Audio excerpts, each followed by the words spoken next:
T. Parlapalli, who wants to know what is the status of taxation of capital gains from mutual funds for NRIs, as there is a double taxation agreement with several countries which also tax capital gains despite tax being deducted at source in India.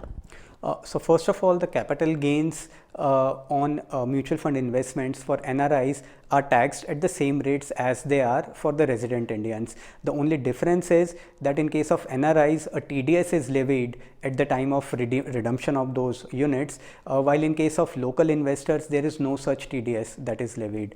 Now he's right that India has a Double Taxation Avoidance Agreement, or DTAA as it is popularly known, with several countries where the Indian diaspora is spread.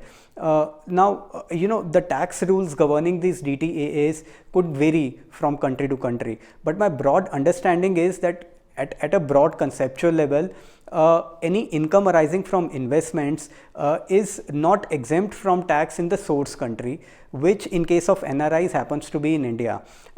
So what happens is that in case an NRI has investments in India and there is a capital gain that arises through these investments, then the LTCG will be taxable at the rate of 10%, which he'll have to pay in India.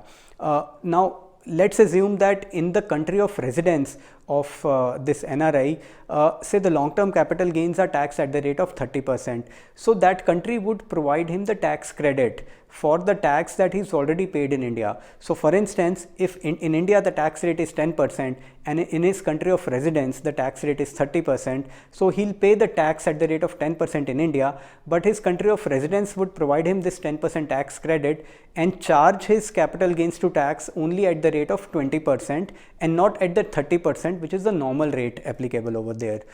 So that is kind of the broad construct how the double taxation is avoided through these agreements. But as I said, that the rules may vary from country to country, so it is best to seek advice from a tax consultant for a more nuanced and a more specific understanding.